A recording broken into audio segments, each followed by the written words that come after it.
दिल्ली की सड़कों पर चलती एक साधारण कार, लेकिन उसके अंदर बैठे दो महाशक्तियों की बातचीत। लेकिन सवाल सभी का एक ही है कि फॉर्च्यूनर कार ही क्यों? कार का चुनाव यूरोप और अमेरिका को सीधी कूटनीतिक संदेश देना है। मोदी पुतिन की मुलाकात बदल दिया वैश्विक नैरेटिव। एक कार, एक तस्वीर और दुनिया को दिए बड़े संकेत। नमस्कार, आप देख रहे हैं खबर एक्सपर्ट और मैं हूं योगेश कांत। दर्शकों, जग जाहिर है कि रूस के राष्ट्रपति व्लादिमीर पुतिन 2 दिन की भारत यात्रा पर आए हैं और दिल्ली पहुंचते ही कूटनीति की वो झलक देखने को मिली जिसने विश्व राजनीति में नए चर्चा छेड़ दी है। यात्रा की शुरुआत प्रधानमंत्री निवास पर डिनर से हुई, लेकिन सुर्खियां बनी तस्वीरें, कार और उनके पीछे का ये बड़ा संदेश। दरअसल नई दिल्ली की सुरक्षा पर पुतिन का भरोसा और इससे बड़ा संकेत। दिल्ली में पुतिन के उतरते ही ये स्पष्ट हो गया कि दोनों देशों के बीच भरोसे का स्तर असामान्य रूप से ऊंचा है, क्योंकि मोटरकेड उपलब्ध होने के बावजूद भी राष्ट्रीय अध्यक्ष जिस कार में बैठे वो और भी दिलचस्प हो गई। एक साधारण दिखने वाली सफ़ेद कार फॉर्च्यूनर, जहां आमतौर पर करोड़ों की बख्तरबंद गाड़ियां चलती हैं, वहां शीर्ष स्तर के 2 नेता एक ऐसी कार में सफ़र करें जहां सामान्य सुरक्षा फीचर हो। ये विश्व कूटनीति में एक संदेश की तरह देखा जा रहा है। कार का चुनाव यूरोप और अमेरिका को सीधी कूटनीतिक संदेश देना है। यानी कार की चर्चा इसलिए भी है क्योंकि जर्मन मेड कारें उपलब्ध थीं, ब्रिटिश निर्मित गाड़ियां भी खड़ी थीं, अमेरिकी वैकल्प भी मौजूद थे, पर चुना गया एक जापानी ब्रांड का कार जिसका निर्माण यानी किसी यूरोपीय देशों में नहीं होता। दर्शकों, कूटनीति के जानकार इसे बताते हैं कि यूरोप और पश्चिमी शक्तियों के लिए एक साइलेंट मैसेज मान रहे हैं। उनका कहना है कि भारत रूस साझेदारी में प्रतीक भी सोच समझकर चुने जाते हैं और ये सिर्फ संदेश नहीं है, बल्कि ये दिखता है कि भारत की स्ट्रैटेजिक स्वतंत्रता अब पूरी ताकत में है। यानी मोदी पुतिन की कार वाली तस्वीरें इंटरनेट पर तूफान मचा रही है।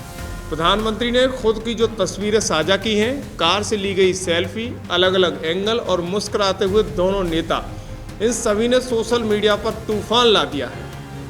ये तस्वीर देश में गर्व बढ़ा रही है, लेकिन दुनिया के कई हिस्सों में चिंता भी पैदा कर रही है, क्योंकि ये भारत की बढ़ती वैश्विक स्थिति की झलक है। भाइयों, ट्रंप चचा की तो जल भुज गई है। दर्शकों, इस यात्रा में एससीओ की यादें ताज़ा हुई हैं। वो 45 मिनट की कार यात्रा जिसने दुनिया का ध्यान खींचा था। पहले भी एससीओ सम्मेलन में यही हुआ था। पुतिन ने अपने होटल्स के बाहर 15 मिनट तक पीएम मोदी का इंतजार किया था। दोनों एक ही कार में बैठे और 45 मिनट की यात्रा एक साथ की, और उस घटना को असामान्य लेकर संदेशपूर्ण बताया गया। उस कहानी का उल्लेख खुद प्रधानमंत्री ने कई जगह किया। जापान और चीन की यात्रा करके वापस लौटा हूँ।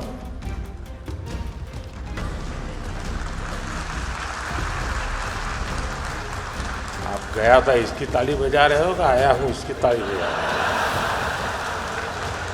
वैसे भी ये क्षण फिर से दोहराया गया है, लेकिन सवाल सभी का एक ही है कि फॉर्च्यूनर कार ही क्यों?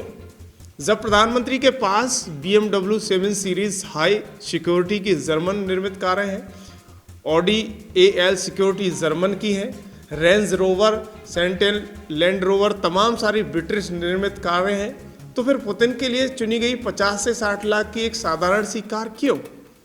2 बड़े कारण सामने आ रहे हैं जो कि मानते हैं कि ये भरोसे का बड़ा प्रतीक है।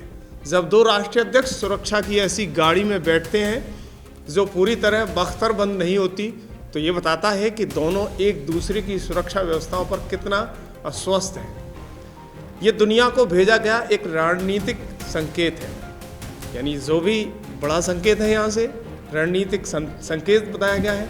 यूरोप रूस तनातनी और अमेरिका रूस टकराव के बीच नॉन यूरोपीय, नॉन अमेरिकी ब्रांडेड चुनना कोई संयोग नहीं माना जा रहा है। 3 घंटे 40 मिनट की रात भर चली मीटिंग, भारत रूस संबंध का नया रोडमैप तैयार। यानी डिनर के बाद दोनों नेताओं ने लगभग 4 घंटे निजी वार्ता की। कमरे में सिर्फ मोदी, पुतिन और उनके द्विभाषी मौजूद थे। ये संकेत है कि भारत रूस साझेदारी के अगले दशक की दिशा में इन मुलाकातों में तय हो रही है। मोदी ने पुतिन को गीता भेंट की और एक सांस्कृतिक संदेश भी दिया।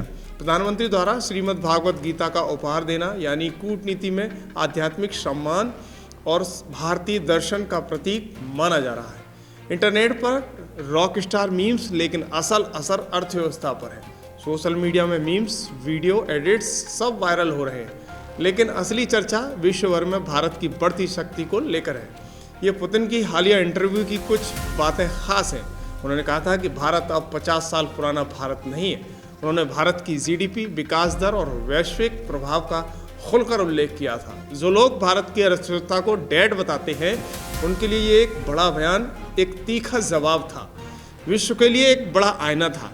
पुतिन ने कहा था कि भारत तेजी से बढ़ रहा है, अर्थव्यवस्था मजबूत है, वैश्विक भूमिका बदल रही है, लेकिन भारत के कुछ नेता अभी भी वही नैरेटिव दोहरा रहे हैं कि देश कमजोर है। पुतिन का इंटरव्यू उनके लिए एक स्पष्ट संदेश है, तथ्य देखें और कल्पना नहीं है। और यही भी बड़ी दिलचस्पी है कि रूस में विपक्ष लगभग न के बराबर है, फिर भी भारत का विपक्ष रूसी राष्ट्रपति से मिलने की जिद कर रहा था। कूटनीति के जानकार इसे विडंबना मानते हैं। दरअसल निष्कर्ष यही है कि एक कार, कुछ तस्वीरें और पूरी दुनिया को भेजा गया एक बड़ा संदेश।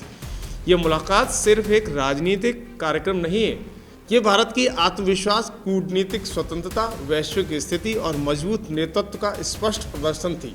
दिल्ली की सड़कों पर चलती एक साधारण कार, लेकिन उसके अंदर बैठे दो महाशक्तियों की बातचीत दुनिया को भू राजनीतिक मानचित्र को बदलने की क्षमता रखती है। दर्शकों, आप इसे कैसे देखते हो? अपनी राय हमें कमेंट में ज़रूर बताएं।